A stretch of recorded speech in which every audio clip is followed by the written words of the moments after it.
Là, bonsoir tout le monde. Bonsoir. Là, je vais faire un peu de publicité, présenter mon dernier livre. Donc le titre est « Sois libre, reste libre ». Parce que c'est bien d'être libre, mais c'est mieux de rester. Et l'objectif d'être libre, c'est de rester libre. Et on voit que des fois les gens sont libérés, mais qu'ils ne le restent pas. Et ce livre, c'est vraiment des fondements qui sont placés pour pouvoir être libre et pour rester libre. Ça va être toute une série qui va traiter tous les domaines de la délivrance, des liens d'âme,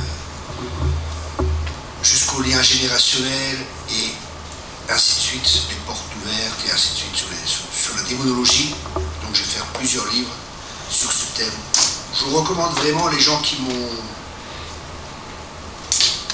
corrigé le livre. Ils m'ont dit que c'est un livre qui est vraiment, vraiment excellent. Et plusieurs personnes m'ont dit ça. Et m'ont dit c'est pas pour te flatter, c'est vraiment vrai. Ils l'ont lu plusieurs fois. C'est un livre à lire et à relire. C'est pas un livre superficiel. C'est un livre qui va dans les profondeurs de votre vie. Parce que le but, c'est que vous soyez changés et transformés pour sa gloire. Ensuite, nous organisons également pour 2020, on a un voyage en Israël. Et là, je vous encourage à venir. Vraiment, le thème que j'ai à cœur, ce sera vivre l'Église comme au temps des actes des apôtres. Là, je peux vraiment vous encourager. Si vous pouvez venir, on visitera le sud. Ça sera merveilleux. On fera le désert. C'est le coin préféré. C'est mon coin préféré en Israël. Vous allez voir un endroit du désert, mais c'est magnifique. Il y a des cascades et tout d'eau. C'est magnifique. C'est mon coin préféré. Bon, je ne connais pas tout encore. Toi, j'étais déjà fréquemment. Vous allez voir, c'est très bien. On va à Eilat aussi. On va à Jérusalem, bien sûr. On va au désert du Negev, Eilat. On va aller en Galilée. On va aller à la mer Rouge.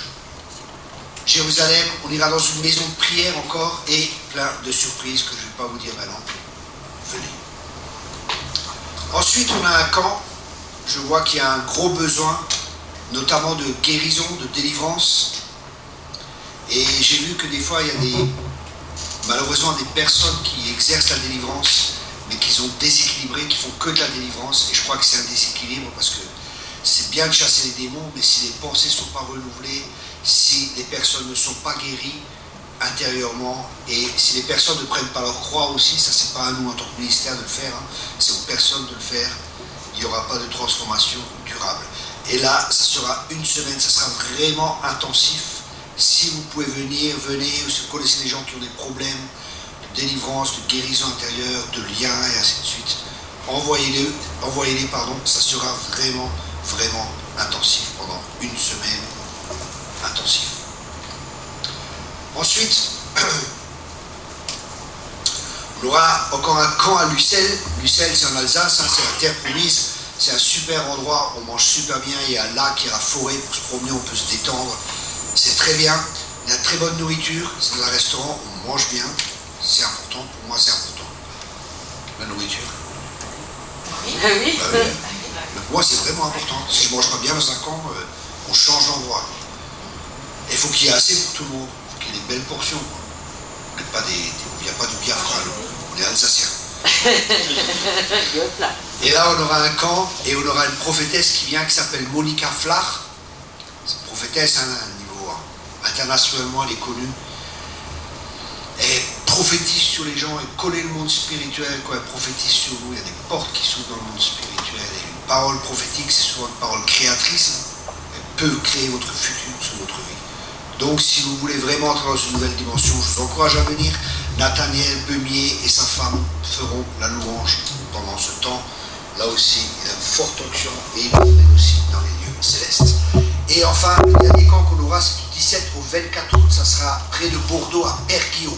Là, on aura à nouveau, c'est très rare que j'invite quelqu'un une année après l'autre, mais c'est un super orateur, Paul Hopkins, vraiment, vraiment exceptionnel. Il va souvent au ciel, il nous raconte ses expériences célestes, nous enseigne aussi comment vivre ces choses. Et là aussi, il y aura encore une fois Nathaniel et Isabelle Beumier. Je vous encourage vraiment à venir. Merci beaucoup, chers auditeurs. Voilà. Bonne soirée à vous. Ok. Merci Seigneur pour ta parole. Merci Père de mettre tes paroles dans ma bouche. Merci Seigneur pour les cœurs ouverts. Merci Saint-Esprit pour un esprit de révélation. que l'intelligence soit illuminée, que les cœurs soient ouverts, Seigneur, que tu remplisses de ton esprit, que tu puisses parler au travers de moi. Tu connais les besoins de chaque personne, Père. Je te remercie, Seigneur, de répondre.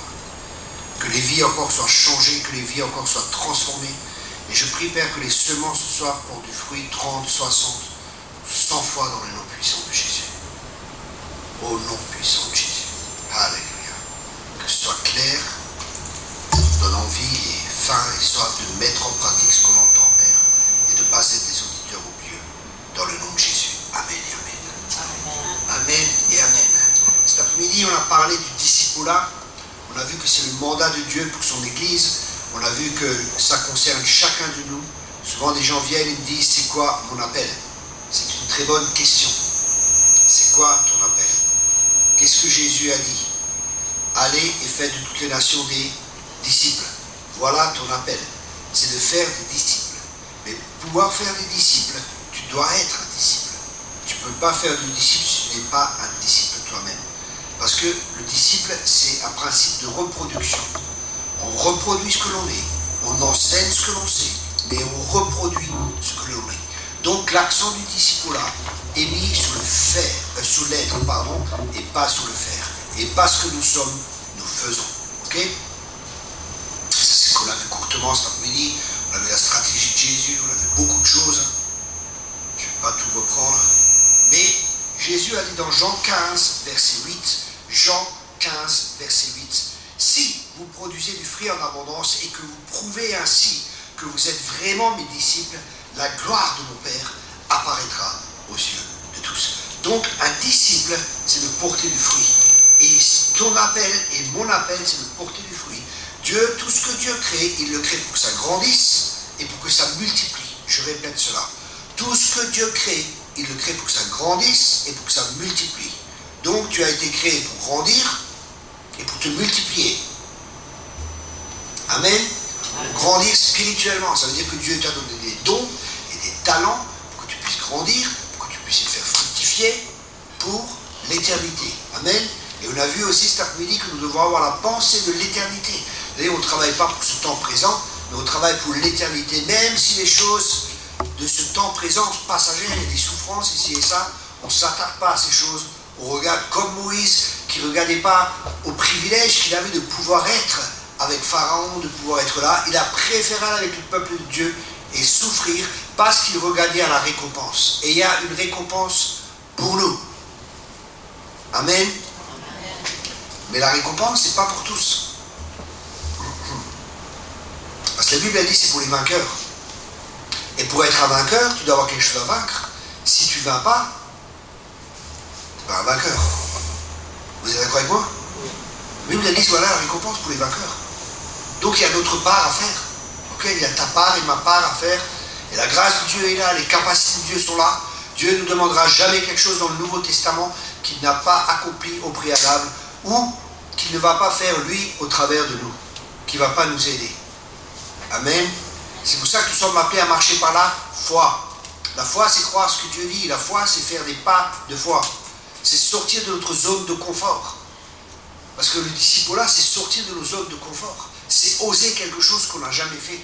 Parce que c'est une illusion de croire que ta vie va changer. Si tu penses de la même manière, si tu fais les mêmes choses, ta vie ne changera pas, tu auras les mêmes résultats. Ta vie et ma vie changeront uniquement quand on changera de manière de penser, quand on changera notre manière de faire, on aura des autres résultats.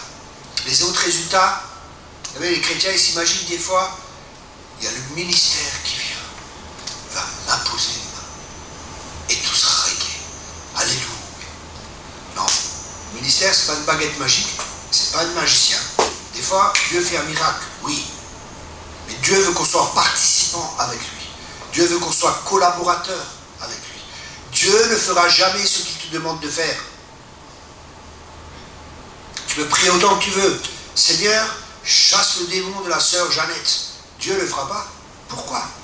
Parce qu'il a dit, voici les signes qui accompagneront ceux qui auront cru. Ils chasseront les démons. Donc c'est à nous de chasser les démons. Excusez-moi, j'ai fait l'erreur. C'est pas pour tous les chrétiens. La Bible n'a pas dit c'est pour tous les chrétiens. La Bible a dit c'est pour ceux qui ont cru. Parce Parce qu'il y a des chrétiens qui ne croient pas. Il y a des chrétiens qui sont incroyants. Doute, ils ne vont pas faire. Parce qu'ils ne redeviennent pas comme des petits-enfants. Mais Jésus, il a dit, si vous ne redevenez pas comme des petits-enfants, vous ne pouvez pas entrer dans le royaume des cieux. Et qu'est-ce qu'un enfant fait? Il croit tout simplement son Père. Alors croyez simplement Dieu et chassez les démons. C'est facile. D'accord.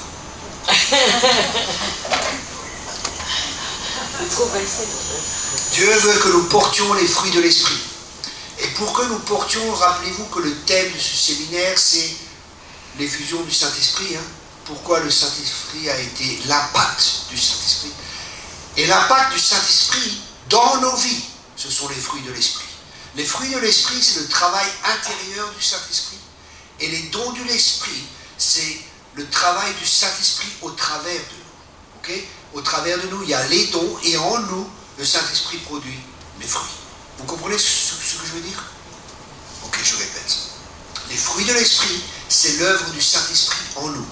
Les dons de l'esprit, c'est l'œuvre du Saint-Esprit au travers de nous qui va, les dons, parole de connaissance, parole de sagesse, parole prophétique, guérison, miracle, signe, prodige. C'est la vie chrétienne normale. Tu es né surnaturellement.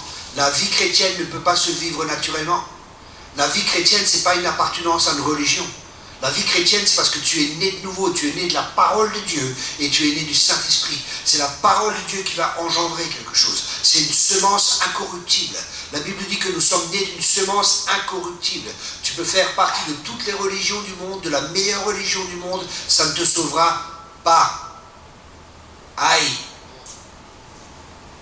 Moi, j'étais protestant, une très bonne religion. Baptême, communion, confirmation, je ne sais pas comment ça s'appelle, tous ces trucs. J'ai tout fait. Mais j'avais un ticket, première classe pour aller en enfer. Première classe. J'étais proxénète, trafiquant de drogue, j'ai fait les 400 coups. Ma religion ne me sauve pas. Mais un jour, j'ai dû accepter Jésus-Christ comme sauveur et comme Seigneur. Si un homme ne naît pas de nouveau, il ne peut pas entrer dans le royaume des cieux. Aucune religion sauve. Jésus est le chemin, la vérité et la vie. Nul. Et nul, c'est intéressant parce que ce mot nul en grec signifie nul. Ne viendra au Père que par moi. Ça veut dire personne ne vient au Père que par Jésus-Christ. Il n'y a pas d'autre nom par lequel nous pouvons être sauvés que par le nom de Jésus. Amen et amen. Et ça, c'est le début du discipolat. Ce n'est pas des nouveaux, tu ne peux pas être un disciple, c'est le début du discipolat. Le commencement du discipolat, c'est la nouvelle naissance. Mais l'Église, comme j'ai partagé cet après-midi, l'Église, elle a mis l'accent sur ça. Tu es sauvé, alléluia, tout va bien. C'est bon, maintenant tu vas aller au ciel. C'est bon, il n'y a rien à faire. Non, non. C'est le début d'une nouvelle vie. C'est le commencement d'une nouvelle vie. C'est le commencement de quelque chose. Ce n'est pas une fin en soi. Vous voyez, je vois des enseignements, des fois, qui circulent. Une fois que tu es en Christ, tu es une nouvelle créature. Alléluia, les choses anciennes sont passées. Tu n'as plus de problème, tu n'as plus rien. Non, mais les mecs, ils voient rien, ou quoi? Vous n'avez plus de problème vu que vous êtes chrétien. Pour vous rassurer. Je croyais que j'étais le seul qui avait encore des difficultés, qui devait encore renouveler son intelligence, qui avait encore besoin de guérison intérieure, et peut-être même de délivrance. Eh oui. Eh oui. Et vous voyez, il y a tellement de doctrines qui sont là. Mais une doctrine, elle doit être conforme à la parole de Dieu. Si elle n'est pas conforme à la parole de Dieu, ce n'est pas une doctrine divine. Et Jésus a dit chasser les démons, mais on va chasser les démons de qui? Des inconvertis? Non. L'église primitive, quand quelqu'un se convertissait, il le prenait à part. Et ce n'était pas le pasteur, ce n'était pas le prophète, ce n'était pas l'apôtre, ce n'était pas l'évangéliste, ce n'était pas l'enseignant. C'était un disciple qui prenait la personne à part pendant 3 jours, ils jeûnaient ensemble et ils faisaient tout le passé. Et les personnes avaient un commencement de vie chrétienne débarrassée des chaînes et débarrassée de beaucoup de problèmes. Pour ça, des fois, on voit dans nos églises des gens, ils ont 20 ans de chrétienté. Et c'est des bébés spirituels. Ils traînent des problèmes pendant 20 ans. Les mêmes problèmes. Il n'y a pas de changement, il n'y a pas de transformation. Pourquoi? Parce qu'on n'a pas fait des disciples. Pourquoi? Parce qu'ils ne sont pas passés par la délivrance, ils ne sont pas passés par la guérison intérieure. Le travail n'a pas été fait. Tout a été fait en superficiel. Vous penserez à la légère les plaies de mes brebis, de mon peuple, dit le prophète Ézéchiel. C'est à la légère que vous soignez mon peuple. Vous voyez? Tout est écrit. Il n'y a rien de nouveau sous le soleil. Et c'est pour ça, quand on fait des disciples, ce n'est pas un travail superficiel. Faire du discipulat, c'est du tête à tête, c'est du corps à corps. Et ça va pas être facile. Parce que les gens, ils ne sont pas toujours faciles. Les gens, quand ils viennent à Christ, ils ont des problèmes, ils ont des difficultés. Mais depuis que je fais des disciples, c'est merveilleux. La personne qui est le plus transformée, c'est moi-même. Parce que je vois des fois mon comportement, comment je suis avec les personnes que je forme. Et des fois, je ne suis pas patient. Ils n'ont pas compris encore. C'est pas possible, comme Jésus, pareil.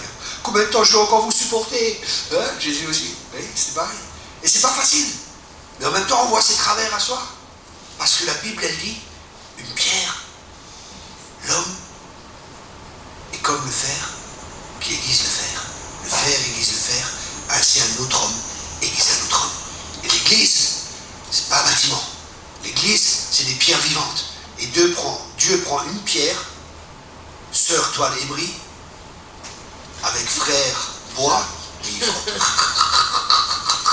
Et il frotte les autres avec comme ça. Et c'est comme ça qu'on grandit. Dieu nous frotte les uns les autres. Et ça, c'est uniquement possible quand il y a des relations profondes, pas quand c'est des relations superficielles. Pourquoi tu parles comme ça? Pourquoi tu parles ainsi? Pourquoi tu fais ça? Mais pourquoi tu m'as dit ça? Je ne comprends pas. Ah, excuse-moi, c'était sur un coup de colère. Écoute, je dois encore une blessure ici. Viens, prie pour moi. Mais ça, c'est du discipulat. Et on prie les uns pour les autres, on se bénit les uns les autres. Et c'est comme ça qu'on apprend à se connaître. C'est comme ça qu'on apprend à s'aimer avec ses défauts et ses qualités. Et beaucoup de gens aujourd'hui, tout est superficiel dans ce monde. Et même dans l'église, malheureusement, c'est superficiel. Les relations sont superficielles. Il y a des chrétiens, c'est des Robinson Crusoe. Vous voyez ce que je veux dire? Oui. Les chrétiens qui vivent tout seuls sur une île. Mais c'est pas possible, c'est pas le christianisme, ça. C'est pas le christianisme de la Bible. Robinson Crusoe. Je suis tout seul avec Dieu, alléluia. Si tu n'aimes pas ton frère, tu ne peux pas dire que tu aimes Dieu. Tu as un problème. Tu as un problème relationnel. Tu as besoin de guérison. Tu as besoin de transformation. Un travail doit être fait dans ta vie. Mais ce n'est pas du jugement, ce n'est pas de la critique. C'est juste une constatation. Laisse-toi faire par Dieu. Il veut te changer à son image parce qu'il restera. C'est Christ en nous, l'espérance de la gloire. Amen.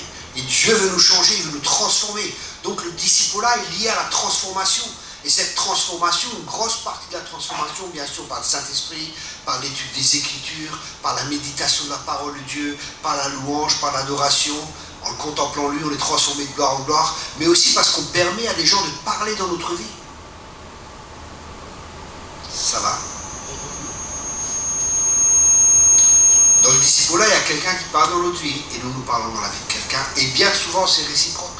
C'est moi qui fais des disciples de toi. Chacun parle dans la vie l'un de l'autre. Vous comprenez? Il n'y en a aucun qui est au-dessus et l'autre en dessous. Il y a beaucoup d'avantages à faire des disciples. Et c'est ce que nous allons voir maintenant. Ça vous intéresse? Amen.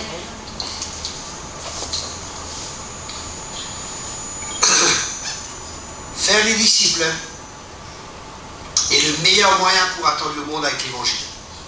Jésus, avec ses 12 apôtres ainsi que l'apôtre Paul, sont des exemples nous démontrant l'efficacité du discipulat. Le discipulat, c'est biblique, Élie, Élisée et ainsi de suite, Paul, Timothée. Il y a tellement d'exemples dans la parole de Dieu. Moïse, Josué.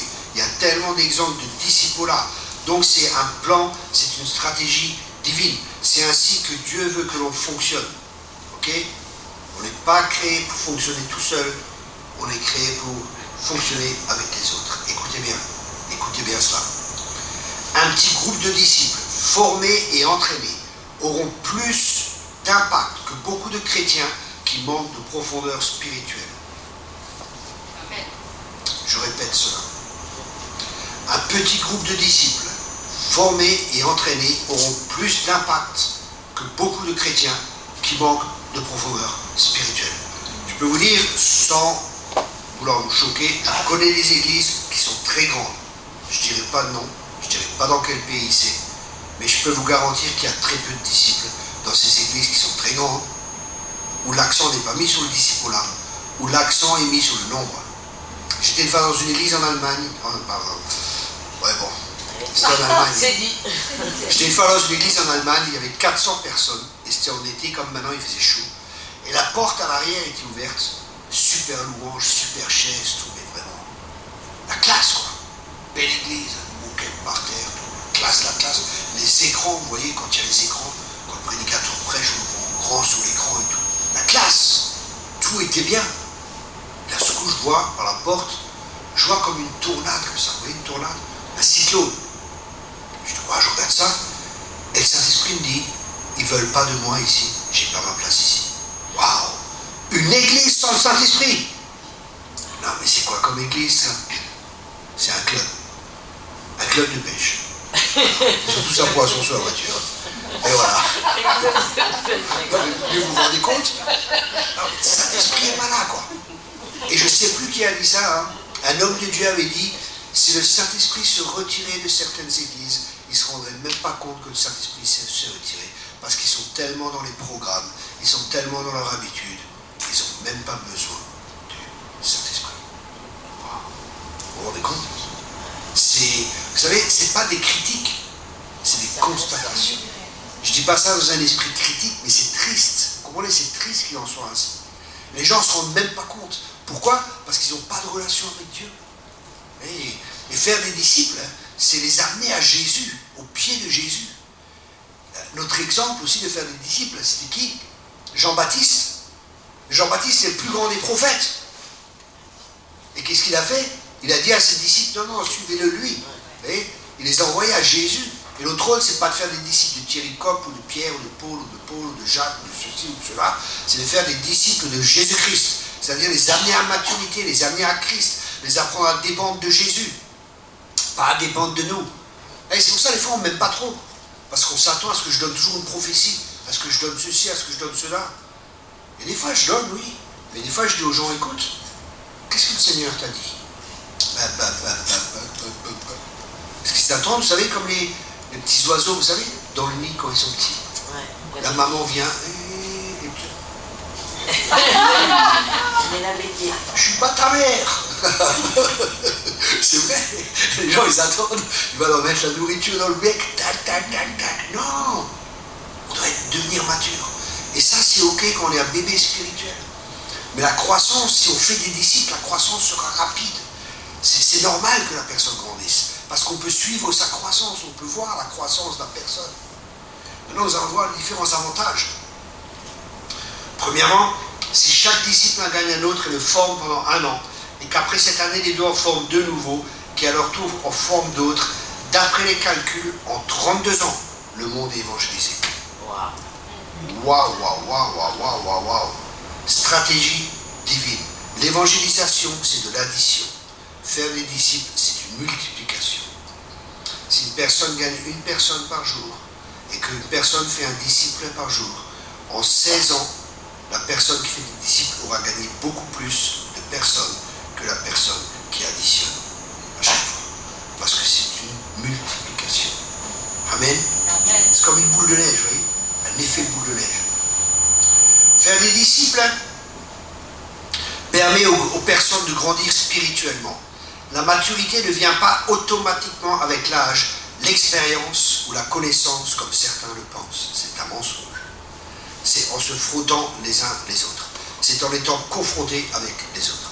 Vous savez, notre maturité, elle se mesure aussi au degré dans lequel nous vivons dans l'amour.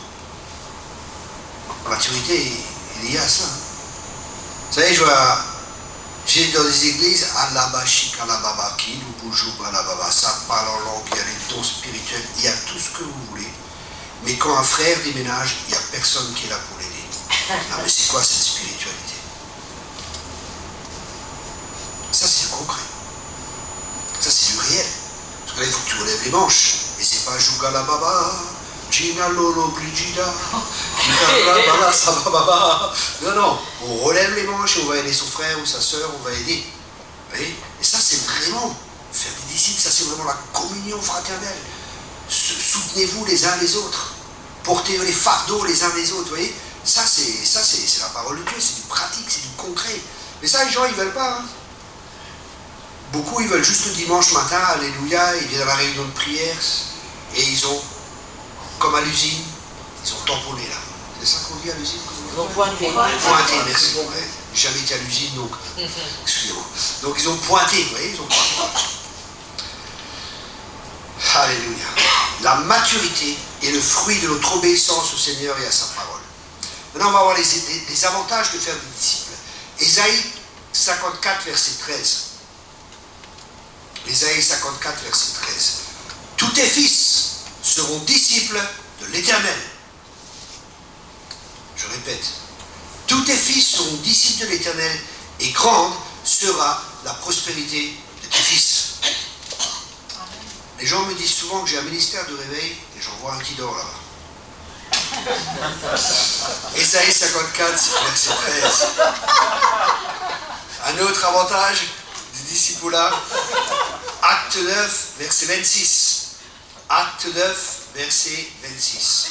À son arrivée à Jérusalem, il essaya de se joindre aux disciples, mais tous avaient peur de lui, car ils ne croyaient pas qu'il fût vraiment devenu un disciple. Waouh! Pas juste un converti, qu'il soit vraiment devenu un disciple.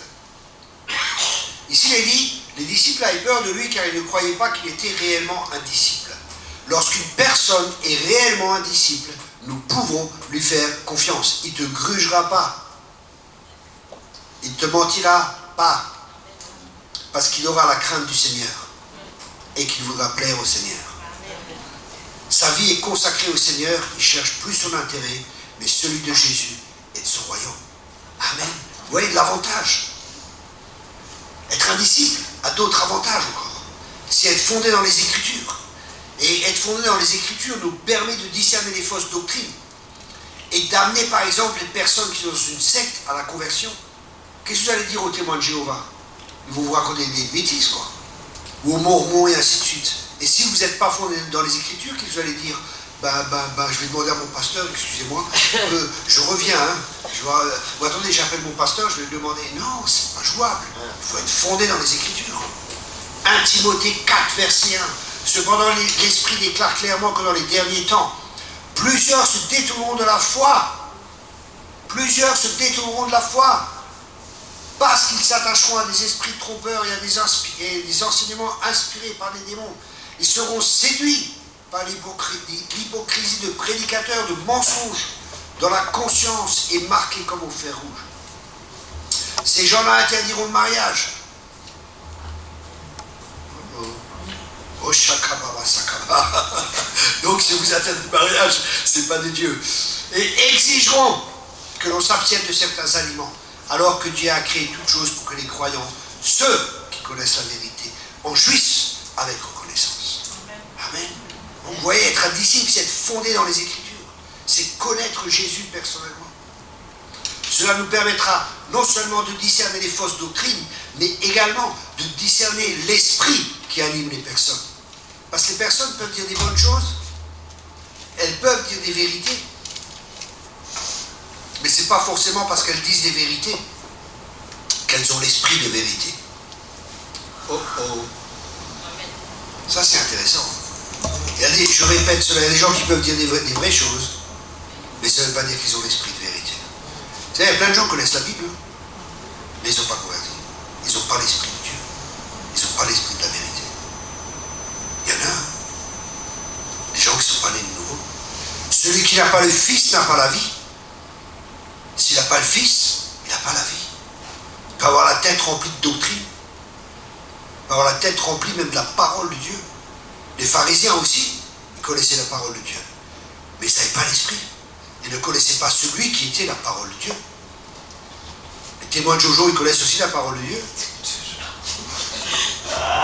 Mais ils ne connaissent pas Dieu. C'est ça la différence.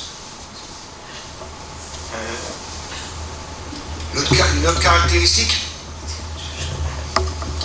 les personnes qui ne connaissent pas, qui ne veulent pas devenir des disciples, ne grandissent pas spirituellement. Et ça a beaucoup de conséquences dans notre vie.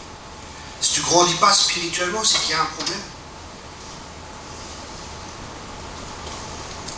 Par exemple, un des problèmes, elles se laisseront offenser facilement. Elles sont susceptibles, alors que Jésus nous a recommandé de ne pas l'être. Matthieu 6, verset 14. En effet, si vous pardonnez aux autres leurs fautes, votre Père Céleste vous pardonnera aussi. Mais si vous ne pardonnez pas aux hommes, votre Père ne vous pardonnera pas non plus vos fautes. Elles sont facilement offensées. Il m'a blessé. Le pasteur m'a pas dit bonjour aujourd'hui. Il doit être fâché avec moi. Vous rigolez, mais j'ai vu toutes ces choses. Ah, vous n'avez pas prié pour moi. Des gens, ils sont venus, pourquoi vous m'avez juste imposé la main? Je dis, bah écoutez, il y avait 500 personnes. Je ne vais pas vous imposer la main pendant une demi-heure. Croyez que par la foi, pendant que je vous ai touché, vous avez reçu quelque chose qui a une impartition. Mais vous voyez, il y a tellement d'immaturité. Oui, mais pour l'autre, vous avez imposé les mains plus longtemps. Non, mais il y a un chronomètre ou quoi? Je ne suis pas payé à l'heure, moi, là. Hein. Je regrette ça. Non, mais vous voyez les mentalités qu'il y a. Il y a des mentalités, vraiment, c'est terrible. Et quand je vois tous les critiques, tous les jugements qu'il y a entre chrétiens, la méchanceté qui est là, je me dis, mais c'est pas des disciples, c'est pas possible. Ils critiquent et les autres, alléluia, c'est vrai, sans aller dans les profondeurs. Ils critiquent des serviteurs de Dieu et tout ça, c'est terrible. Il n'y a aucune crainte de Dieu. C'est pas des disciples, ces gens-là, c'est impossible. Et ils se croient spirituels. Mais ils ont c'est pas une sagesse d'en haut, c'est la sagesse d'en bas, parce qu'il y a un fiel amer. Il y a de la dispute dans leur cœur. Vous voyez, ça c'est terrible. Et ça montre, c'est pas des disciples. Ça c'est mon analyse. Hein. Après, il y a beaucoup de bonnes choses qui se font. Mais il y a aussi ce côté-là, qui est une réalité. Et on ne peut pas faire la politique d'Autriche, tout va bien, tout va bien, tout va bien, tout va bien. Non, ça va pas bien. Parce que tu crois que tu es riche alors que tu es pauvre et que tu es nu. Voilà, achète-toi de l'or. Éprouvez. Hein, c'est Jésus qui parle, c'est pas Thierry Coq. Vous voyez, Jésus, j'entends des fois, oui, les prophéties peuvent que être bonnes, il peut que y avoir des bonnes choses qui sont dites. Oui, la Bible aussi, elle parle de ça. Ce qui chatouille les oreilles que les gens veulent entendre à la fin des temps. La prophétie aussi, des fois, elle corrige, elle reprend. Parce que Dieu t'aime et qu'il te corrige, il veut te ramener sur le bon chemin. Et cette prophétie, elle va t'émonder, elle va couper quelque chose en toi. Parce que Dieu t'aime, c'est pas parce qu'il t'aime pas, mais parce qu'il est ton Père, il s'occupe de toi. Et il veut le meilleur pour toi. Amen. Amen. Tout ce que Dieu fait, il le fait par amour, parce que Dieu est amour. Il y a des gens, oui, quand tu reprends, non, mais ça c'est pas de Dieu, Dieu ne reprend pas, Dieu dit rien. Ah bon? Donc tu vas te manger un mur et Dieu va rien dire. Il va dire continue, tout va bien, alléluia. C'est pas un père ça. Hein, on se fait une image de Dieu. Et on a un petit Dieu qu'on se façonne à notre image. Alors Dieu est comme ça et comme ça. Mais c'est pas le Dieu de la Bible, c'est pas le Dieu des Écritures. Mon Dieu, il est saint. C'est un Dieu saint qu'on sert. Amen. Amen.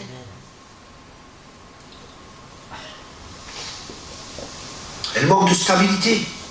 Ces personnes qui ne veulent pas être des disciples. On ne peut pas construire sur le long terme avec eux. Elles sont emportées par tout vent de doctrine. Oh, tu sens, frère, il y a l'onction. Oui, quand il y a l'onction, tout va bien, alléluia, Dieu est là. Mais dès qu'il y a des problèmes, Dieu n'est plus là. Non, Dieu est là. Il est avec toi, il ne t'abandonne pas, il ne te délaisse pas. Il a fait la promesse, Matthieu 28. Allez, faites des disciples et je suis avec vous tous les jours jusqu'à la fin. Amen. On ne peut pas construire sur le long terme. Vous savez, ce n'est pas des relations de long terme qu'on peut avoir avec ces gens. Parce que dès qu'on touche un domaine de leur vie, salut, puis s'en main. Salut tout le monde. Ils sont partis. C'est vrai. Ouais, c'est des étoiles filantes. On ne construit rien avec ces gens-là. Vous savez, il y a des ministères actuellement, je discute encore avec Paul cet après-midi, il y a des ministères qui sont critiqués. Mais quand je vois ces ministères, ils travaillent en équipe depuis 20 ans, 30 ans avec les mêmes personnes. Et ce n'est pas des oui-oui, hein, parce qu'il y a des gens qui travaillent avec des oui-oui. Vous savez, il y a le ministère qui est là, et tous les autres ils disent oui-oui, oui-oui, oui-oui. Non, des hommes et des hommes, quoi. Des femmes, des dieux, des vrais, qui aiment la vérité, et qui ont l'amour de la vérité. Qui vont se corriger les uns les autres, qui vont se dire oui, je ne suis pas d'accord, mais quand même ils restent ensemble parce qu'ils ont une vision, ils ont un mandat commun, ils ont un appel commun, et ils suivent la vision. Ce n'est pas leur vie qui est importante, c'est la vision qui est importante. Comme l'apôtre Paul, je ne suis pas resté à la vision céleste. Okay? Ils ont un but au-delà de leur propre vie à eux-mêmes. Ils vont au-delà de leur propre vie, c'est ça être un héros. Hein. Et tu es appelé à être un héros, parce que tu es un héros.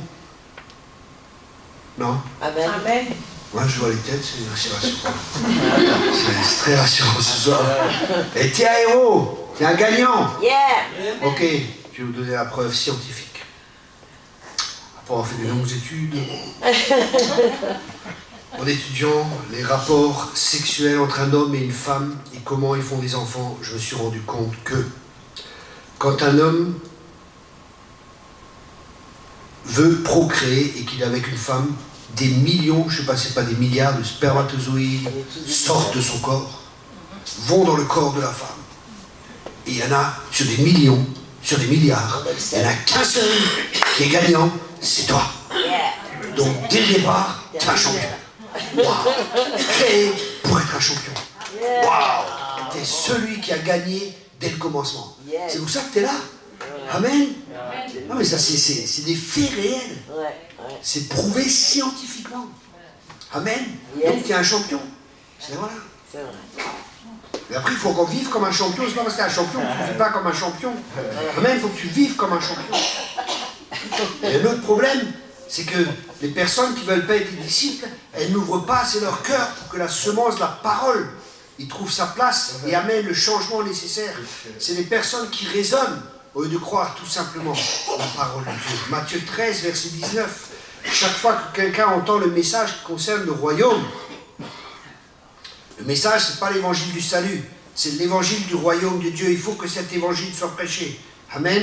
Donc quand il entend le message du royaume, il ne le comprend pas. Le diable vient arracher ce qui a été semé dans son cœur. Tel est celui qui a reçu la semence au bord du chemin. Un autre avantage d'être un disciple arrive à vaincre les problèmes. Il est persistant. Persévérez. Percez et vous verrez. La persévérance, c'est quelque chose, c'est un fruit de l'esprit. C'est ça qu'on voit. Vous savez, je vois des gens, ils montent très haut et ils tombent très bas parce qu'ils n'ont pas persévéré. La persévérance, la fidélité. Marc 4, verset 17. Mais ils ne la laissent pas prendre racine en eux, car ils sont inconstants, que surviennent des difficultés ou la persécution à cause de la parole, et les voilà qui abandonnent tout. Oui, ce n'est pas des disciples. Les disciples n'abandonnent pas. Être un disciple, c'est également établir des relations sur le long terme, des relations d'amitié solides, c'est avoir une famille, faire partie d'un tout, appartenir au corps de Christ, partager une vision commune. Être un disciple, c'est fréquenter des personnes plus mûres dans la foi, qui nous enseignent, qui sont des amis. C'est une réelle bénédiction. Amen. Amen. Acte 4, verset 23. Sitôt libérés, Pierre et Jean se rendirent auprès de leurs amis et leur racontèrent tout ce que les chefs des prêtres et les responsables du peuple leur avaient dit. Être un disciple, c'est avoir des amis, mais des vrais amis, quoi. Pas je suis ton ami, mais quand tu as besoin de moi, je ne suis pas ton ami. Un ami aime en tout temps. Amen. Un ami, il t'aime comme tu es. Avec tes défauts, tes qualités, comme tu es. Un autre avantage d'être un disciple, c'est que Jésus partage plus avec les disciples qu'avec une personne qui fréquente simplement une église, sans être un disciple. Oh oh. Marc 4, verset 33. Par beaucoup de paraboles de ce genre, il enseignait la parole de Dieu à ses auditeurs en s'adaptant à ce qu'ils pouvaient comprendre. Il ne leur parlait pas sans se servir de paraboles. Et lorsqu'il était seul avec ses disciples, il leur expliquait tout. C'est intéressant, hein? Il prêchait à la foule, mais à ses disciples, tête à tête. Waouh! Ça vaut le coup d'être un disciple, hein? Avant de donner à la foule, Jésus aussi, il donne d'abord à ses disciples. Matthieu 14, verset 19. Il ordonna à la foule de s'asseoir sur l'herbe, puis il prit les 5 pains et les 2 poissons. Il leva les yeux vers le ciel et prononça la prière de bénédiction. Ensuite, il partagea les pains et en donna les morceaux aux disciples qui les distribuèrent à la foule. D'abord, il donne aux disciples et après aux autres. D'abord, il faut que ça passe par la main des disciples. Amen. C'est-à-dire par toi et par moi. Un autre avantage, Matthieu 12, 47. Quelqu'un va lui dire, ta mère et tes frères sont là. Il cherche à te parler, mais Jésus lui répondit, qui est ma mère? Qui sont mes frères? Puis désignant ses disciples d'un geste de la main, il ajouta, ma mère et mes frères, les voici, car celui qui fait la volonté de mon Père céleste, celui-là est pour moi un frère, une sœur, une mère. Waouh! Qu'est-ce que ça signifie concrètement pour nous? Concrètement pour nous, ça signifie que la vraie famille de Jésus, c'est ses disciples. Parce qu'un disciple, il fait la volonté du Père. Un vrai disciple, il n'est pas là pour faire sa volonté. Il est là comme Jésus, je ne suis pas venu pour faire ma volonté, mais je suis venu pour faire la volonté de celui qui m'a envoyé. Amen. Donc la vraie famille de Jésus, c'est les disciples. Un autre avantage, Matthieu 15, verset 32. Jésus appela ses disciples et leur dit, j'ai pitié de cette foule. Voilà déjà 3 jours qu'ils sont restés là avec moi. Et ils n'ont rien à manger, je ne veux pas les renvoyer à jeun, de peur que les forces leur manquent sur le chemin du retour. Ici, on voit, Jésus a appelé ses disciples et il leur partage son cœur. Il ne partage pas son cœur avec tout le monde. Il partage son cœur avec les disciples parce qu'il a confiance dans ses disciples. Vous comprenez comment c'est important d'être un disciple? Un autre avantage, un disciple entend la voix de Dieu et de ce fait il sait répondre correctement, encourager, édifier, exhorter. Ésaïe 50, verset 4, le Seigneur l'Éternel m'a donné une langue de disciple, attentif, pour que par ma parole je sache fortifier ceux qui sont fatigués. Et il me fait tendre l'oreille matin après matin, afin que je l'écoute comme un disciple. Waouh! Waouh! Un disciple entend la voix de son maître. Un disciple sait ce qu'il a à faire. Combien de gens viennent? Qu'est-ce que je dois faire? Vous avez une parole pour moi et ceci et cela. Sois un disciple. Et là, la promesse de Dieu s'accomplira pour toi. Amen. C'est tellement simple. Comme les avantages d'être un disciple. Hein? Vous êtes d'accord avec moi? Comme les avantages. Ça vaut le coup d'être un disciple. Alléluia. Acte 15, verset 32. Acte 13, pardon. Verset 52. Acte 13, verset 52. Les nouveaux disciples, cependant, les nouveaux disciples, pas des vieux, hein, des nouveaux disciples étaient remplis de joie et de tristesse. Alléluia. C'était rempli de joie et de Saint-Esprit. Quand tu es un disciple, tu es rempli de joie et de Saint-Esprit. Amen. Être un disciple, c'est être rempli de joie. Il y a des chrétiens, ils sont tellement tristes. Quand les gens du monde, ils les voient, ils disent non, mais j'ai pas envie d'être comme eux, j'ai assez de problèmes. Sois rempli de Saint-Esprit et sois rempli de joie. Sois un chrétien contagieux. Amen. Amen. Amen. Ben oui, c'est la vérité vraie, quoi. Un autre avantage. Acte 18, verset 23. Après y avoir passé un certain temps, il repartit et parcourut de lieu en lieu la région galate de la Phrygie, en affermissant tous les disciples dans la foi. Quand tu es un disciple, le Seigneur t'enverra toujours quelqu'un pour t'affermir. Tu ne seras jamais seul. Le Seigneur t'enverra toujours quelqu'un. Un autre avantage, c'est plus difficile qu'évangéliser, c'est plus efficace qu'évangéliser. C'est beaucoup plus efficace qu'évangéliser. Un autre avantage. En étant disciples et en faisant des disciples, nous grandissons efficacement. Les scientifiques disent que notre mémoire retient 10% de ce qu'elle entend, 20% de ce que nous voyons, 50% de ce que nous partageons ensemble, et 90% de ce à quoi nous participons activement, que nous mettons en pratique. C'est pour ça que quand on met en pratique, combien il reste? 90%. Vous vous rendez compte? Et en faisant des disciples, qu'est-ce qu'on fait? On met en pratique. On n'est pas juste des auditeurs qui sont assis, parce que là on retient juste 10%. Notre méthode de faire, elle n'est pas terrible. Mais elle vient de la pensée grecque. Parce que dans la pensée grecque, quand tu sais, tu sais. Ça veut dire quand tu crois que tu sais. Tu connais ta Bible par cœur, mais tu n'as jamais chassé un démon. Pourtant, tu sais que Jésus veut que tu chasses les démons. Tu n'as jamais prié pour un malade, il n'y a jamais un malade qui a été guéri. Pourtant, tu sais que Dieu veut que tu pries pour les malades. Oui, tout reste théorique. Moi aussi, en théorie, je sais tout. En théorie, je sais tout. Mais la pratique, où est la pratique? C'est ça qui est important. Et en faisant des disciples, on est amené à mettre en pratique. On va voir, on va expérimenter soi-même. Et c'est comme ça qu'on va grandir. Et on a quelqu'un à côté de nous qui nous emmène, qui nous montre, qui nous démontre, qui nous enseigne, qui nous montre l'enseignement, comment ça fonctionne, et après qui nous met un coup de pied au derrière, qui nous dit « sors de ta barque ». Et c'est là qu'on fait. Et c'est là que ça marche ou que ça ne marche pas. Et si ça ne marche pas, ben on recommence. Et au bout d'un certain moment, ça marche. Et après, on est content. On est heureux. Et on voit que c'est facile. Et on est des chrétiens pratiquants. On devient des disciples. Au lieu d'être des chrétiens qui chauffent dimanche après dimanche les chaises. C'est une bonne nouvelle. Amen. Amen.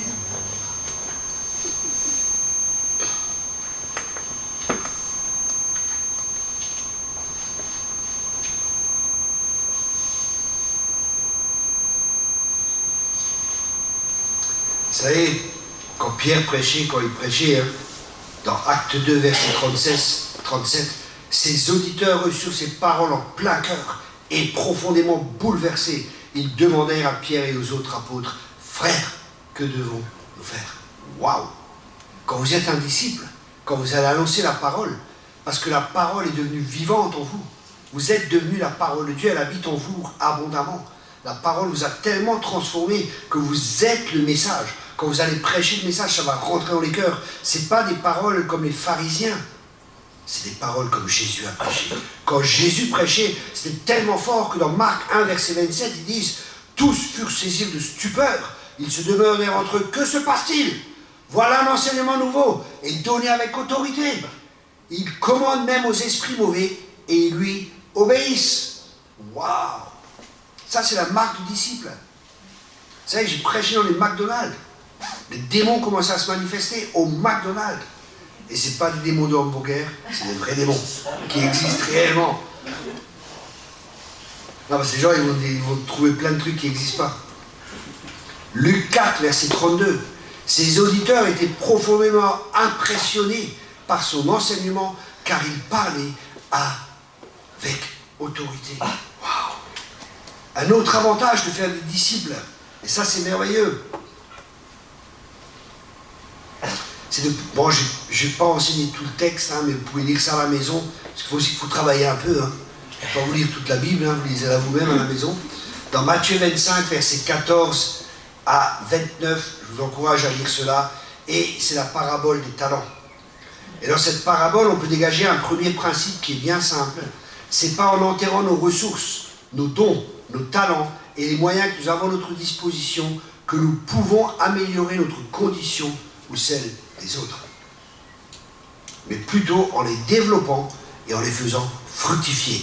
Et Dieu a placé des dons et des talents dans chaque personne. Je répète, Dieu a placé des dons et des talents dans chaque personne. Amen. Et quand je fais du discipulat, hein, et je commence par exemple à dire, voilà, on va prendre un texte ensemble, c'est comme ça que les Juifs font. Hein. On prend un texte, chacun va étudier ce texte, et vous commencez à partager. Mais je vois les gens, ils commencent à partager des richesses. Je me dis, waouh, Dieu leur donne des révélations. J'aurais jamais pensé ça de cette personne. Jamais humainement, en regardant. Et ils viennent, ils disent, voilà, moi le Seigneur m'a dit ça sur ce texte et ça. Et vous savez quoi? Ça me bénit. Amen. Et ça bénit les autres frères et sœurs. Et en faisant ça, il y a un échange. Et c'est ainsi, la Bible elle dit, quand vous rassemblez, que chacun ait quelque chose à amener. Aujourd'hui, il aurait dû y avoir des prophéties, il aurait dû y avoir quelque chose. Amen. Partir les camps? Pas forcément. Si chacun s'était préparé, si chacun venait avec la mentalité pour amener quelque chose, Seigneur, donne-moi une parole pour l'église, donne-moi une parole pour un frère, une soeur qui a des besoins, ici et ça. Et si on vient avec cette attitude de servir, vous vous rendez compte comment l'église va être? Si tout le monde vient rempli du Saint-Esprit, c'est là 2-3 qui sont remplis du Saint-Esprit, c'est bien. Mais si toute l'église est remplie du Saint-Esprit, mais c'est une bombe atomique qui est là. Ça va? Ouais, ça va. On ne grandit pas parce qu'on a envie, mais c'est une obligation. On voit dans le texte, si on ne grandit pas, on nous retire même ce qu'il y a. La maturité vient de la gestion des personnes et des biens, et elle commence à notre propre niveau. La première personne que Dieu t'a confiée, c'est toi-même, Bibi. La première personne que Dieu t'a confiée, c'est toi-même. Oh oh. Vous savez, il y a des gens, ils veulent parler dans vos vies. Regardez les fruits de leur vie. Si vous voulez avoir les mêmes fruits qu'eux, écoutez-les. Et il y a des gens, je ne voudrais pas avoir les mêmes fruits qu'eux, mais ils sont toujours en train de donner des conseils à tout le monde, ils sont toujours en train de tout savoir, et ils veulent toujours enseigner tout le monde. Mais quand on voit leur vie, c'est une catastrophe. Mais c'est eux qui veulent enseigner les autres. Ça va?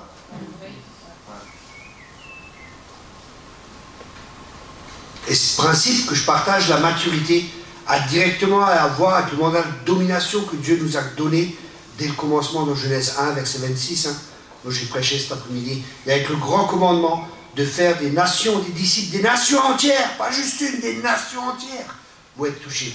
Rêve grand, tu sers un grand Dieu. Amen. Et ce grand commandement, et cette domination, c'est indissociable. Et ils prennent racine dans notre capacité à gérer ce que Dieu nous a confié. Et pour nous, il est important d'apprendre à bien gérer tout. Vous savez, si tu ne sais pas gérer tes finances, Dieu ne te donnera pas de finances. Si tu n'es pas fidèle dans les petites choses, ne t'attends pas aux grandes choses. C'est logique, non? C'est pas compliqué. Si tu ne sais pas gérer mammon, comment tu veux gérer des choses spirituelles? Les chrétiens, des fois, ils vivent dans un autre monde. Oh, ne parle pas d'argent, frère. Ah bon, tu n'en as pas besoin, tu ne vis pas sur cette terre. Et on doit apprendre aux gens aussi à gérer l'argent. À gérer mammon. L'église a besoin d'argent. Salle doit être payée. Chauffage doit être payé. Bon, le pasteur est à la retraite, ça va, il a une retraite et tout, ça va. Mais imaginez, vous avez un pasteur à payer, et ainsi de suite. Et oui. Et si l'église grandit, il y a des gens à payer, il y a ça à payer, il y a ça à payer. L'évangile est gratuit, mais il coûte beaucoup pour l'annoncer. Il faut des billets d'avion, il y a des billets de train à payer, il y a des hôtels. Vous savez, quand je vais à l'aéroport, je ne dis pas, voilà, bonjour, c'est moi Thierry Kopp, donnez-moi un avion de première classe, je vais aller au Canada. On dit, attendez un instant, monsieur. Une voiture arrive avec deux gars habillés avec une blouse blanche. Eh oui. Non, mais des fois, quand on parle avec des chrétiens, mais la Bible dit, vous avez reçu gratuitement, donnez gratuitement. Non, mais tu réfléchis ou quoi? Pourquoi vous vendez vos livres? Ils ne réfléchissent pas, ces gens. Prennent un verset de la Bible et tout travail mérite salaire, dit la Bible, non? Et ils mélangent tout, c'est terrible. Et ça, c'est pas des disciples. C'est pas des gens qui sont formés, c'est pas des disciples, c'est des chrétiens superficiels. Ils sont peut-être, une fois, ils ont dit oui à Jésus, et puis voilà, quoi. C'est pas ça. C'est pas dire oui une fois à Jésus. C'est un oui qui continue chaque jour je prends ma croix, chaque jour je renonce à moi-même, c'est ça être un disciple.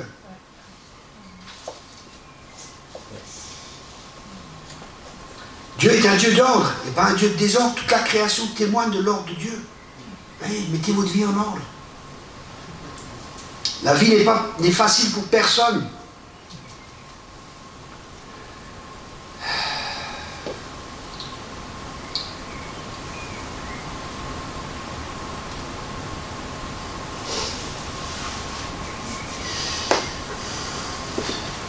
On voit aussi que dans la parabole, les serviteurs n'ont pas tous la même quantité de talent, parce qu'ils n'ont pas tous la même capacité, les mêmes attributions, la même fonction.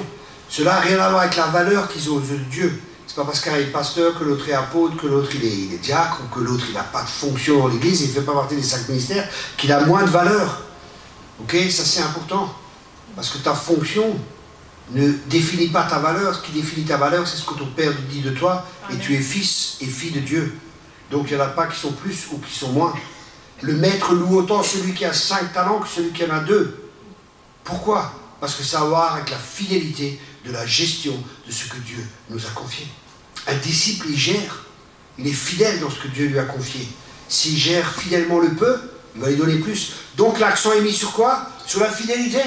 2 Timothée 2. Ce que tu as appris de moi, enseigne-le à des gens. Chakababa. Des gens qui prient en langue toute la nuit. Non. Des gens qui voient des anges. Des gens qui voient dans le monde spirituel. Des gens qui prophétisent avec une telle exactitude. Non, non. La fidélité, les traits de caractère. Dieu est intéressé à notre caractère. Observons aussi le caractère des gens. Mais avant d'observer le caractère des gens, observons le nôtre. Observons nos propres fruits. Ça va? Ça va. Là, on reconnaît aux fruits.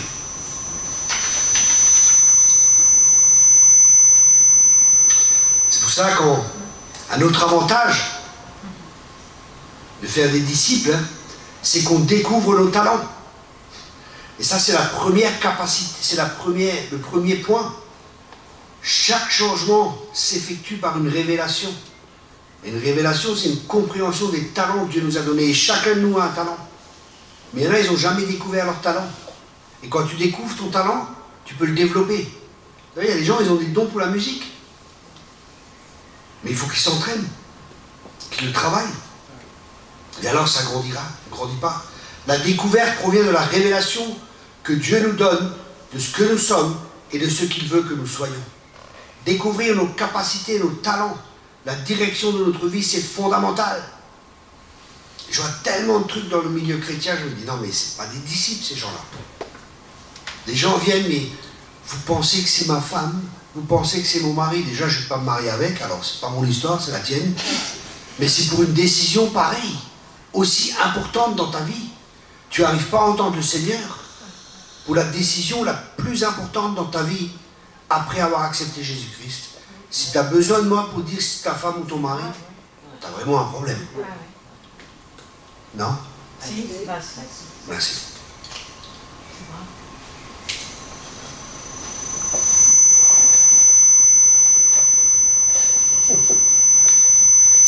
Et les problèmes, c'est la culpabilité qui est en nous. Ça veut nous faire cacher les choses. On a peur, mais Dieu est un Dieu de la révélation. Tout ce que nous cachons sera révélé un jour aux yeux de tous. Et ce jour-là, il n'y aura pas que les péchés qui ne sont pas confessés. Il y aura les talents, les dons que Dieu a mis en nous, qui viendront à la lumière. Le problème, là où il y a le plus de dons et de talents, c'est au cimetière. Parce que les gens ne les ont jamais utilisés. Et c'est triste et c'est malheureux. Au lieu que ce soit utilisé pour que les gens puissent grandir et pour bénir le corps de Christ, pour bénir le monde, on les a enterrés. Non, mais ça vient du monde. Tu ne peux pas être un bon journaliste, tu ne peux pas être un bon médecin, tu ne peux pas être un politicien. Mais qu'est-ce qu'on n'entend pas? Mais qui te dit que parce que tu es chrétien, tu ne peux pas être politicien? Mais la politique, c'est le diable. Non, mais qu'est-ce qu'on n'entend pas comme bêtise? Imaginez-vous, on a un premier ministre chrétien qui va influencer des décisions qui sont prises. Imaginez-vous cela, c'est ça le royaume de Dieu. Il est venu pour amener le royaume de Dieu, pas une religion. Amen. Dans la Bible, il y a des exemples, Daniel et tout ça qui conseillent. Joseph qui conseille. Voilà. Je connais des pays où des députés viennent dans les églises, ils viennent voir les prophètes. Ils disent, voilà, j'ai une décision à prendre, aidez-nous. Oh oh. J'ai vécu cela. Eh oui. Ça, c'est la norme de Dieu, ça. Mais on est tellement cloîtrés dans notre religion. On a mis tellement une boîte. Pourquoi? Parce qu'on n'a pas prêché le royaume. Et parce qu'on n'a pas fait de disciples. Vous faites des disciples et que ça devient le meilleur avocat. Ça devient, j'en sais, il va avoir de l'influence dans la magistrature. Peut-être des lois vont être changées grâce à lui. Il y a des Wilberforce. Vous connaissez Wilberforce, non? Ça vous dit rien? Wilberforce, non, ça vous dit rien? Non. Ok. C'était un homme, il a un appel de Dieu sur sa vie. Il aime Dieu. Et il veut servir Dieu. Il se dit, ah, je vais faire pasteur. Mais en même temps, il se dit, ah non, je suis avocat, je vais faire avocat. Et je vais être un bon avocat. Et c'était un lord. Et qu'est-ce qu'il a fait? Il a aboli l'esclavage en Angleterre. Waouh! Et c'est un chrétien. Hein, frère, il faut que tu sois pasteur. Si tu veux servir Dieu, c'est dans l'église, c'est tout. Pas en dehors, tu ne peux pas servir Dieu. Ouais, c'est la mentalité, on a prêché l'église, on n'a pas prêché le royaume. Et l'église est importante, mais ce n'est pas le but. L'église est le moyen pour amener le royaume de Dieu. Vous comprenez? L'église, c'est l'endroit où tu es formé, tu es guéri, tu es restauré, et tu es envoyé. Alléluia. Amen. C'est pas un parking, l'église. Ah oui, c'est ça le problème. Non, ils viennent à l'église, ils mangent, ils sont gros, gras, et ils font rien avec. Ils ressortent, ils font rien. Et ça, c'est pas juste. Partagez la parole. Priez pour les malades, dehors. Allez, il a dit. Et nous, on dit, venez. Jésus l'a dit, allez. Ah oui, si tu es équipé, tu es formé, tu es envoyé, parce que les ministères sont là pour équiper les saints, afin que les saints fassent l'œuvre du ministère. Mais où? Dans l'église? Il y a déjà les ministères, il y a tout qui est là dans l'église. Dehors, moi je veux une place dans l'église, je veux être connu. Je veux que le pasteur il me voit. Je veux être dans la louange. Je veux qu'on me voie dans l'église. Un vrai ministère, on n'a pas besoin de voir ce que tu fais. Dieu voit. Et c'est Dieu qui te rétribuera. C'est ça qui compte. Amen. Et il y a du boulot. Mais la bonne nouvelle, c'est que la bonne œuvre que Dieu a commencée, il l'achèvera. Amen. Et la bonne nouvelle, c'est que Jésus bâtit son église. Et les portes de l'enfer ne prévaudront pas contre elle. Et on a vu que la manière de bâtir de Jésus, c'est pas une manière humaine. C'est une manière qui va contre la logique humaine. Comment perdre du temps avec des personnes? Pourquoi investir dans telle personne? Pourquoi prendre du temps avec cette personne? Parce qu'elle est précieuse. Et que Dieu a mis des talents. Et Dieu a mis des dons en elle. Et que cette personne, sa vie peut être changée. Et elle peut être un impact pour énormément de gens. Allez, la femme, la Samaritaine au puits. Non, il y avait beaucoup d'obstacles à vaincre. Il y aura beaucoup d'obstacles à vaincre dans notre vie. Beaucoup de traditions à vaincre. On aura beaucoup de choses à vaincre. Les disciples arrivent, mais ils parlent avec une femme. C'est pas normal qu'on parle avec une femme. Et en plus, c'est une Samaritaine, c'est pas une Juive. Encore un obstacle, il y a encore un obstacle. Et c'est midi. Qu'est-ce qu'elle fait là, cette femme, à midi? Normalement, les femmes, elles viennent le matin chercher de l'eau. Pas l'après-midi. C'est une femme de mauvaise vie. Elle avait plusieurs maris. Qu'est-ce que Jésus parle avec elle? Je vois déjà les chrétiens de nos jours, certains chrétiens, certainement, il veut coucher avec elle. Jésus doit la draguer. Non, c'est vrai. C'est vrai. C'est tellement critique, tellement tordu dans leur propre cœur qu'ils reflètent. C'est ça le problème. Combien de critiques? Mais c'est terrible quand je vois ça. Je suis triste de voir toutes ces critiques sur Facebook et partout, des chrétiens qui se mordent les uns les autres. Un jour, j'étais dans une église, je dis, vous êtes des bébés spirituels, vous vous mordez les uns les autres. Ils ne m'ont plus jamais invité. Mais pourquoi ils ne m'ont plus invité? Enfin, j'ai dit la vérité. Ils étaient au tribunal, ils sont au tribunal, les uns entre les autres. Dans l'église, vous vous rendez compte? Non, mais c'est terrible, quoi. Et quand on leur dit la vérité, bah, on ne t'invite plus. Non, mais c'est terrible, quoi. Il faut leur dire quoi? Qu'ils sont gentils, que tout va bien, alléluia?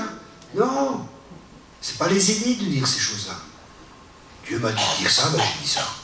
Voilà. Et acceptons, ayons l'amour de la vérité.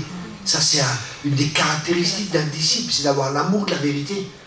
Mais pas juste la vérité sur notre propre vie, quand Dieu met sa vérité, qui nous montre, qui met son miroir devant nous, et qui nous montre, tu vois Thierry, ici encore tu dois changer. Merci Seigneur que tu montres, parce que ça montre que tu m'aimes, ça montre que tu es intéressé, ça montre que tu veux me changer encore de plus en plus à son image. Merci parce que je ne l'avais pas vu. Ne reprends pas un insensé, ne reprends pas un orgueilleux parce qu'il t'en voudra. Reprends une personne humble. Un disciple, c'est quelqu'un qui est humble.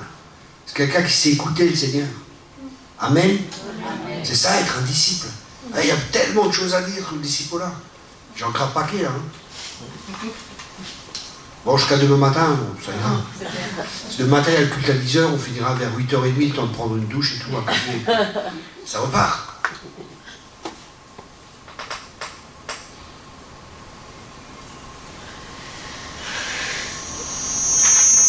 Il est totalement impossible d'avoir aucun talent. Chacun a reçu un don et un talent. Ensuite, il faut le développer, entraîner ses dons et ses talents. Le développement ou l'entraînement provient de l'énergie qui est déployée, du travail accompli, pour réduire la distance entre ce que nous sommes et ce que Dieu veut que nous soyons. Amen. Dieu a prévu des grandes choses pour toi. Au-delà de ce que tu peux penser, au-delà de ce que tu peux espérer. Vous savez comment, au début de ma conversion, on m'a dit, oui Thierry, Dieu va faire ça et ça avec toi. Je dis, c'est impossible. Je n'y croyais pas. J'avais une telle mauvaise image de moi-même. Je pensais, Dieu ne peut pas m'utiliser. Dieu ne prend pas des gens capables. Dieu prend des incapables et grâce à ses capacités, ces personnes deviennent capables. Dieu prend des héros et il en fait des héros.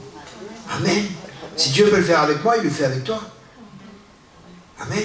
Il n'y a aucune excuse. Va, marche avec la force que tu as. Tu as des dons, tu as des talents. Cherche tes dons, fais un inventaire personnel. Qu'est-ce que tu aimes faire? Où sont tes dons? Où sont tes talents? Peut-être tu aimes faire des gâteaux, c'est un don. Amène-le dimanche matin, un bon gâteau. Tu vas bénir tes frères, tu vas bénir tes sœurs autour. Des fois ça peut sembler rien, mais tu peux être une bénédiction pour quelqu'un. C'est vrai. Et nous on s'imagine des fois, oui mais ça c'est rien. Ou alors un sourire à quelqu'un, on s'imagine c'est rien. Si, c'est quelque chose. Amen. Amen. Des petites choses, des détails, des choses, ça peut être des dons. Des fois, ton don, ça peut être l'hospitalité. C'est un don magnifique, savoir accueillir des gens. Combien de célibataires viennent dans nos églises, ils repartent, ils sont seuls le dimanche matin, ils repartent à midi, ils sont tout seuls. Au lieu de l'inviter. Je dis pas maintenant qu'un célibataire de l'autre sexe, vous voyez ce que je veux dire, hein? C'est pas ce que je dis. Mais les couples qui sont là, qui invitent les célibataires et ainsi de suite. Combien de gens sont seuls? Et ils viennent à l'église, ils souffrent de solitude et ils repartent, ils souffrent encore de solitude. C'est pas normal. C'est pas l'Église, ça. Enfin, l'Église que je vois dans le Nouveau Testament, hein. C'est pas l'Église, là. Vous êtes d'accord avec moi? Voilà, j'ai partagé un peu ce qu'il y avait sur mon cœur. J'espère que ça va vous aider, que ça va vous donner des pistes. Vous allez pouvoir réfléchir à ça et surtout pouvoir le mettre en pratique, que vous portiez du fruit afin que le Père soit glorifié. J'espère avoir pu vous aider à comprendre certaines choses qui n'ont peut-être pas comprises ou avoir mis... Peut-être c'est une piqûre de rappel pour certains. Hein. On a besoin des fois de réentendre des choses ou d'entendre des choses différemment pour qu'on les comprenne. Ça avait commencé. Des fois on entend une personne et on ne comprend pas et l'autre personne explique, elle explique un peu différemment et on comprend. Alors je te remercie Père pour cette soirée. Et je te remercie Saint-Esprit pour ce que tu fais. Je te remercie Père pour la bonne œuvre que tu as commencée en chacun de nous, tu l'achèveras. Je te remercie aussi Seigneur de nous aider à découvrir nos dons, nos talents, les capacités que tu as mis en nous. Et Seigneur, on veut vraiment utiliser ces dons et ces talents pour que ton royaume avance et pour que ton nom soit glorifié dans le nom puissant de Jésus-Christ. Amen et Amen. Amen. Amen, Amen. Amen. Et